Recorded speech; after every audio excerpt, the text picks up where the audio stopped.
टाशी दिलेक नमस्कार। तिब्बत टीवी के हिंदी प्रसारण में स्वागत है। आज हम तिब्बत टीवी के सभी दर्शकों को परम पावन दलाई लामा जी और तिब्बत मुक्ति साधना के संदर्भ में इस वर्ष की 10 प्रमुख खबर प्रस्तुत करेंगे। आपके साथ मैं हूं तेंजिन पेलजोर। देखिए इस वर्ष की 10 प्रमुख खबरें। परम पावन दलाई लामा जी द्वारा कोरोना संकट में विश्व शांति एवं कल्याण हेतु मार्गदर्शन। भारत समेत विश्व के प्रसिद्ध व्यक्तियों ने परम पावन दलाई लामा जी को उनके 86वें जन्मदिन पर बधाई दी। चीनी शासन में तिब्बती राजनीतिक बंदियों की स्वास्थ्य गंभीर स्थिति में रहे हैं। तिब्बत के अंदर चीनी शासन द्वारा तिब्बतियों पर मनमाने ढंग से गिरफ्तार तथा यातना जारी। चीनी शासन के अंतर्गत तिब्बत में धार्मिक उत्पीड़न, बुद्ध प्रतिमा तथा तिब्बती मठवासी स्कूलों का विनाश। तिब्बतियों तथा तिब्बत समर्थकों द्वारा 11वें पेंशन लामा गेंदछुकी नीमा की रिहाई की मांग।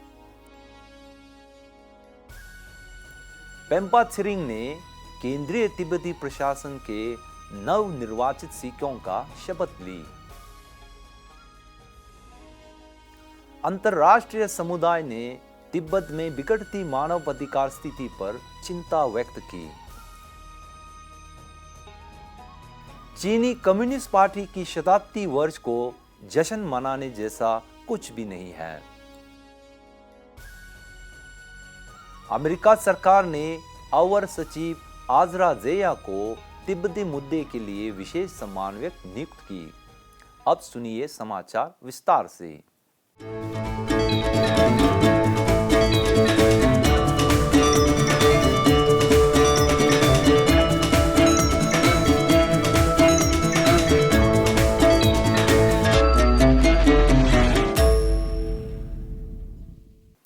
गत वर्ष में भी कोरोना महामारी के कारण पूरे विश्व को एक चुनौतीपूर्ण समय से गुजरना पड़ा था।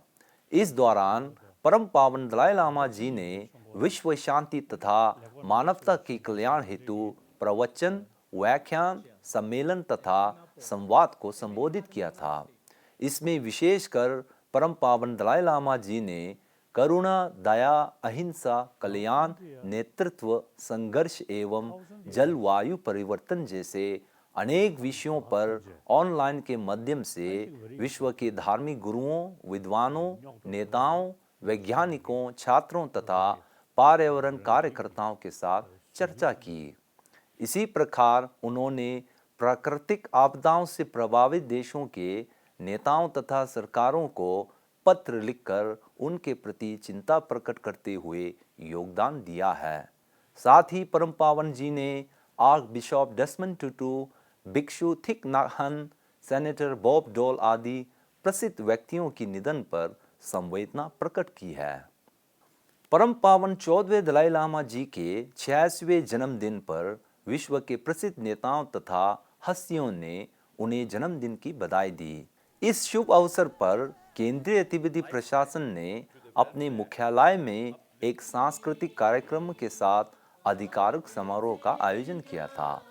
उनके 86वें जन्मदिन पर तिब्बती बौद्ध परंपरा के विभिन्न आध्यात्मिक गुरुओं ने परम पावन दलाई लामा जी को जन्मदिन की बधाई देते हुए उनके द्वारा मानवता तथा बौद्ध धर्म के प्रति अथक सेवा के लिए आभार प्रकट की।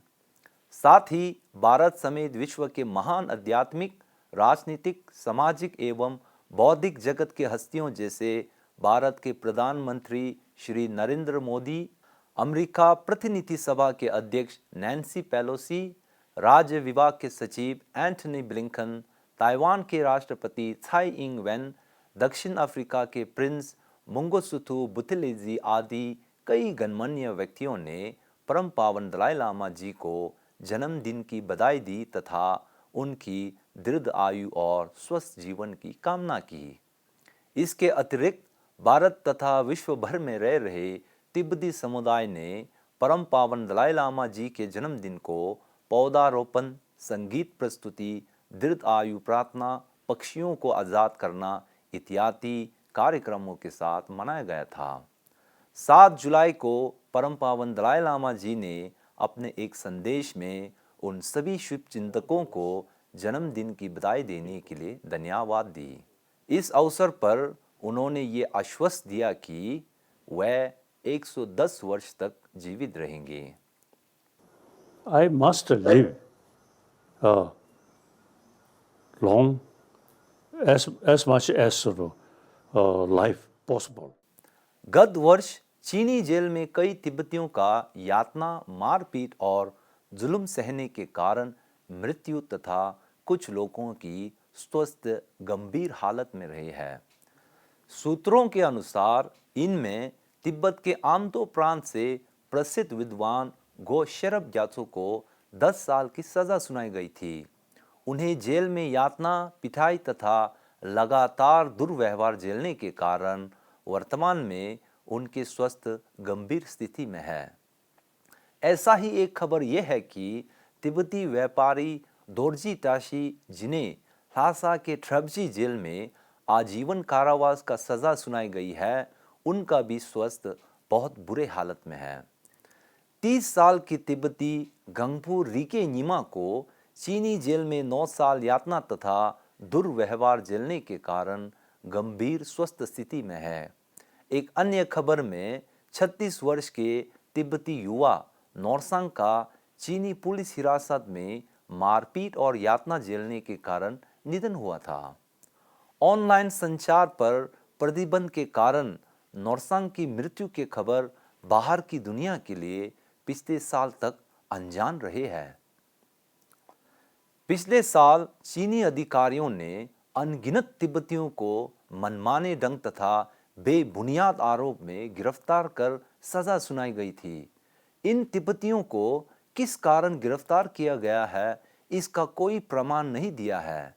धर्मशाला स्थित तिब्बती मानव अधिकार और लोकतंत्र केंद्र के अनुसार तिब्बती भाषा कार्यकर्ता टाशी वांगचुक को स्थानीय अधिकारियों ने उन्हें कीगुदू पुलिस स्टेशन में हाजिरी करने के लिए बुलाया गया तथा पूछताछ की गई। टाशी वांगचुक को चीनी अधिकारियों ने पश्चिमी पत्रकारों के साथ तिब्बती भाषा पर प्रतिबंधों के विषय उठाने के लिए 5 साल की सजा दी थी। उन्हें हाल ही में रिहा किया था।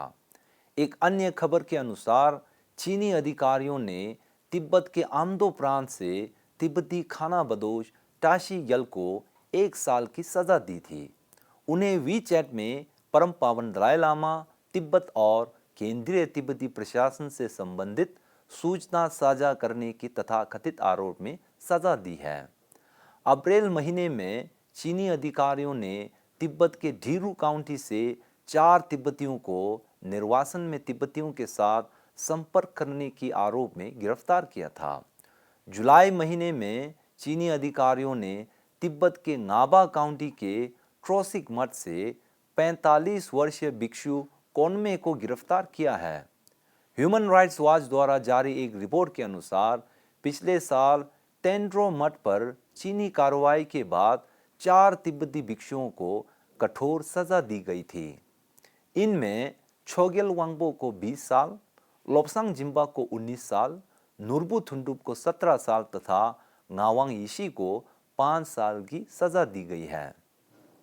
सितंबर 2020 को तिब्बती भिक्षु तेंजिन थारके को चीनी अधिकारियों ने सेरशुल काउंटी से मनमाने ढंग से गिरफ्तार किया था।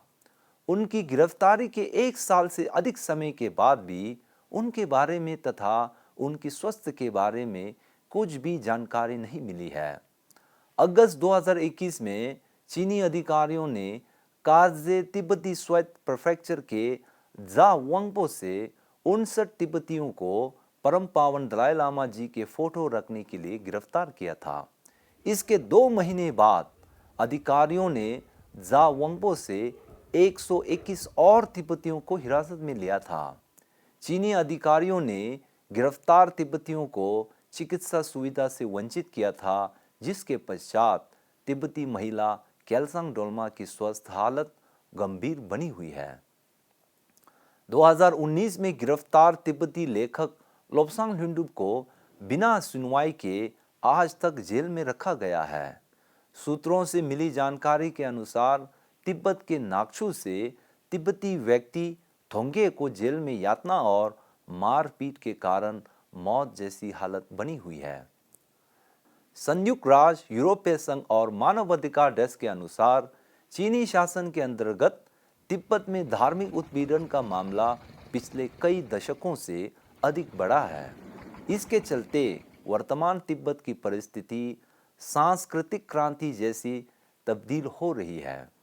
हम आपको बता दें कि पिछले साल दिसंबर महीने में चीनी अधिकारियों ने तिब्बत के खम ड्रागो से 99 फीट विशाल भगवान बुद्ध की प्रतिमा, मडवासी स्कूल तथा 45 प्रार्थना चक्र का विध्वंस किया था। साथ ही दर्जनों तिब्बतियों को इस घटना की सूचना साझा करने के संदेह पर मनमाने तरीके से गिरफ्तार किया है। इसके अलावा इसी क्षेत्र से जनवरी महीने में 4 तिब्बतियों को 30 फुट मैत्रेय बुद्ध की प्रतिमा का विध्वंस किए गए फोटो तथा वीडियो रखने के आरोप में गिरफ्तार किया था। धार्मिक उत्पीड़न का सिलसिला इतना बढ़ गया है कि जुलाई 2021 में स्थानीय अधिकारियों ने गांसू प्रांत से खरमार बौद्ध मठ को बंद करके भिक्षु और भिक्षुणियों को निकालने की आदेश दिया था।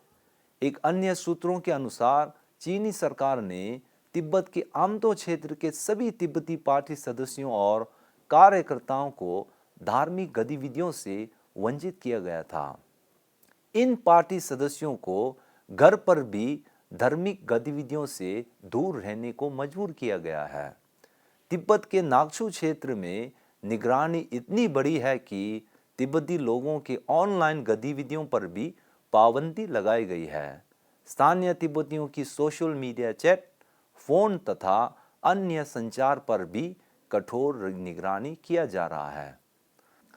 25 अप्रैल 2021 को विश्व भर में रह रहे तिब्बतियों तथा तिब्बत समर्थकों ने विश्व के सबसे युवा राजनीतिक बंदी 11वें पेंशन लामा गेंदुन छुकी नीमा का जन्मदिन मनाया था। इस अवसर पर अमेरिका राज्य विभाग ने चीन सरकार से शीघ्र पेंशन लामा के बारे में जानकारी देने की मांग की है। ज्ञातव्य है कि पेंशन लामा को 6 साल की उम्र में चीन सरकार ने अपहरण किया था। ये वर्ष चीनी कम्युनिस्ट पार्टी द्वारा उनकी रहस्यमय ढंग से गायब किए जाने की 26वीं वर्षगांठ है। इसी प्रकार अमेरिका के अंतर्राष्ट्रीय धार्मिक स्वतंत्रता पर आयोग ने चीन सरकार से 11वें पेंशन लामा गेंदुन छुकी नीमा को शीघ्र रिहा करने की आह्वान की। इसके अतिरिक्त तिब्बती समुदाय तथा तिब्बत समर्थकों ने संयुक्त राष्ट्र से 11वें पेंशन लामा तथा उनके परिजनों की रिहाई हेतु चीन सरकार से दबाव देने की आग्रह की। पिछले साल कोरोना महामारी के चलते निर्वासन में रह रहे तिब्बतियों ने अपने लोकतांत्रिक अधिकार का अभ्यास करते हुए तिब्बती निर्वाचन आयोग द्वारा आयोजित सिक्योंग तथा निर्वासित तिब्बती संसद के संसदों की आम चुनाव में भाग लिया था। इस चुनाव में पेम्पा त्सिरिंग को 16वीं कक्षा की नव निर्वाचित सिक्योंग चुने गए थे। इसी प्रकार पेम्पा त्सिरिंग ने 27 मई 2021 को सिक्योंग पद की शपथ ली। अपने उद्बोधन में सिक्योंग पेम्पा त्सिरिंग ने चीन तिब्बत संघर्ष की समाधान हेतु चीनी नेतृत्व के साथ बातचीत के माध्यम से हल करने की अपनी प्रतिबद्धता और समर्पण व्यक्त की है। इसी प्रकार 17वें निर्वासित तिब्बती संसद के अंतरिम सत्र के दौरान सिक्योंग द्वारा प्रेषित 3 महिला को कालुन अर्थात मंत्री की स्वीकृति मिली है। अपने कार्यभार की जिम्मेदारी लेने के तुरंत बाद केंद्रीय तिब्बती प्रशासन के नए कशाक ने कुछ नए पहल शुरू की है। इनमें विशेष रूप से चीन तिब्बत वार्ता के लिए स्थायी रणनीतिक समिति की गठन, स्वैच्छिक हिमायत समूह कार्यक्रम अर्थात वी टेक तथा तिब्बत मुद्दे के प्रति अधिक समर्थन जुटाने के लिए तिब्बतियों तथा तिब्बत समर्थकों के बीच संयुक्त रूप से कार्य करने की पहल शामिल है।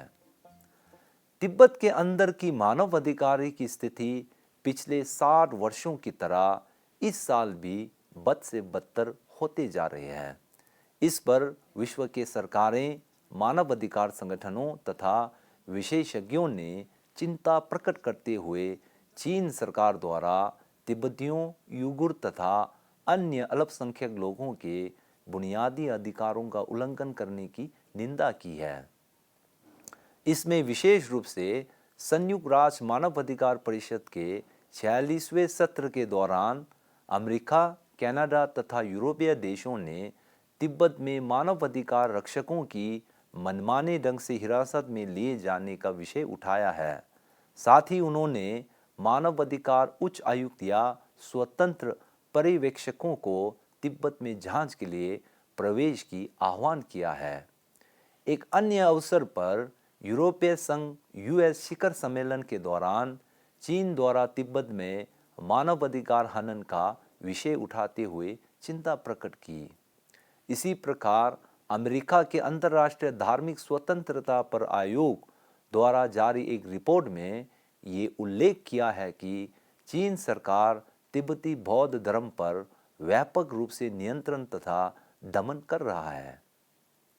एक संयुक्त राष्ट्र विशेषज्ञों के समूह ने चीन से तिब्बती विद्वान गो शरब जसो तथा रिंजिन सुल्ट्रिम की गायब होने के बारे में पूछताछ की है। इसके साथ ही संयुक्त राष्ट्र कार्य समूह ने एक संयुक्त बयान जारी कर चीन से गो शरब जासो और रिंजिन सुल्ट्रिम के बारे में शीघ्र जानकारी देने की आह्वान किया।